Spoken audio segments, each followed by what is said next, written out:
In this video, I'll walk you through how we finally committed to a visual identity for our YouTube channel and how we are turning that into a working brand system.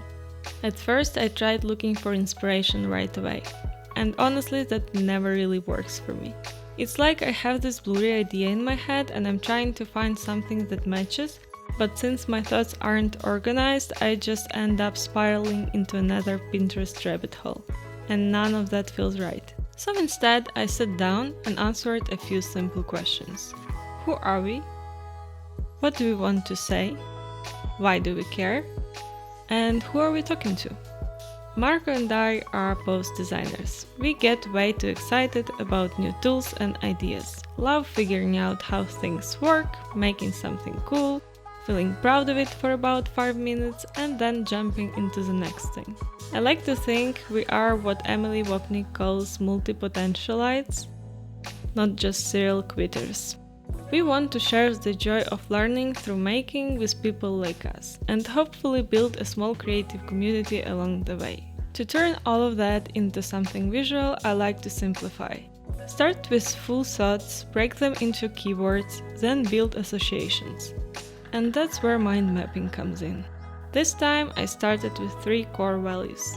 The values we want the channel to reflect. From there I built one big web of connected ideas. Values, references, moods, visual styles, even random thoughts. The first word is self-expression. That's kind of the whole point of the channel. It's our space to try things on our own terms, and the visual identity is part of that. So it should reflect both of us. The second word is togetherness. I actually borrowed it from a video called The Lost Art of Cable Television, which became a big inspiration for our visual direction. It described that feeling of watching TV after school, knowing millions of kids are doing the same thing at the same time.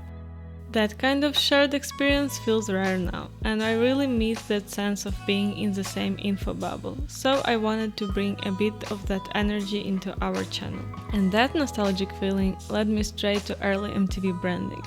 In case you didn't know, MTV basically invented flexible visual identity. Their original logo never had a fixed look.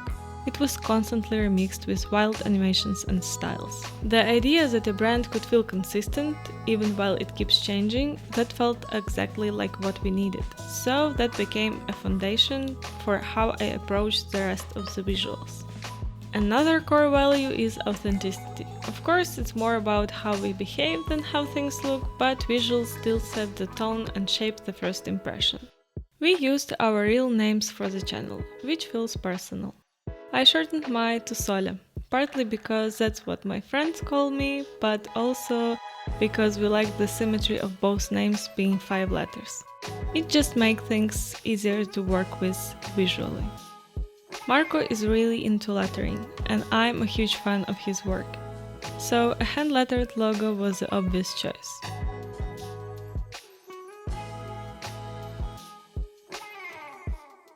If you watched our first video, you already know we didn't take the short path. It's not how you're supposed to make a logo, but Marco had fun doing it, and sometimes that's reason enough.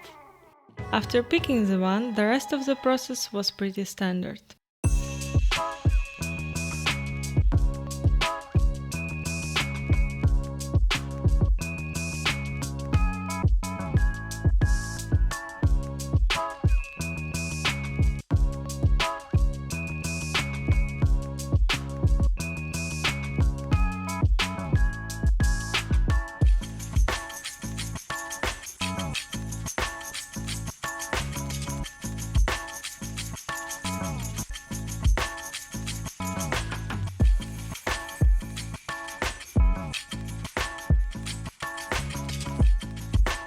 We added some weight to the letters and rebalanced the composition.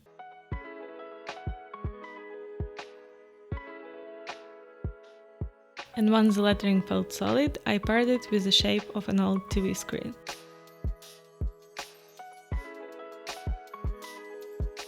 We wanted it to feel nostalgic, to evoke that feeling of sitting cross-legged on a floor as a kid, watching your favorite show completely immersed.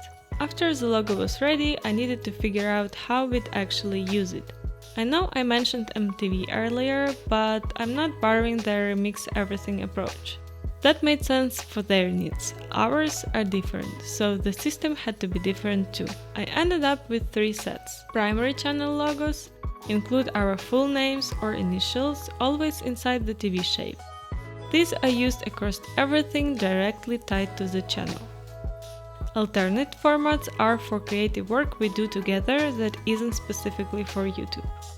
Personal signatures give each of us a way to brand solo projects while still keeping a visual link to the Marco and Soda brand. If you go back to our mind map, you'll see the word tactility. And it's not just about textures or effects, you can get the same sense through color too. That's what led me to explore vintage palettes. And vintage isn't just one look. It really depends on the decade you're referencing. The one I'm nostalgic for is the 90s. So for our main palette, I choose washed shades of blue, paired with the orange as the accent color. I'm not exactly sure why orange, maybe it's the Nickelodeon influence, I watched a lot of cartoons as a kid, either way it stuck.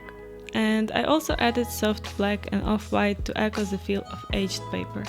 To give us even more flexibility, especially for illustrations, I built a full palette. A wider set of mostly low saturation tones that still feel like part of the same world. The last thing we needed to pick at this stage and couldn't really move forward without was typography. I wanted something practical and versatile, a typeface that wouldn't compete with the logo but still had its own voice. Polymath by Onotype Company turned out to be the perfect choice.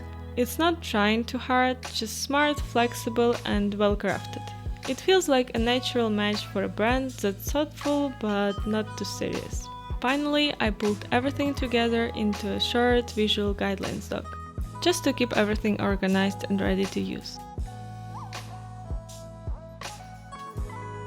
I'm really happy with how everything turned out. Taking the time to be intentional at the beginning made all the decisions that came after so much easier. And honestly, I think I'll still love the logo, the colors, the style even months from now. Hopefully years from now, because it actually reflects what we love. We'll keep building more brand assets as we go, and I'm sure there will be more videos about it. Hope you'll stick around to see how it all evolves. Oh, and here's a little bonus at the end, our intro animation. Thanks for watching and see you in the next one.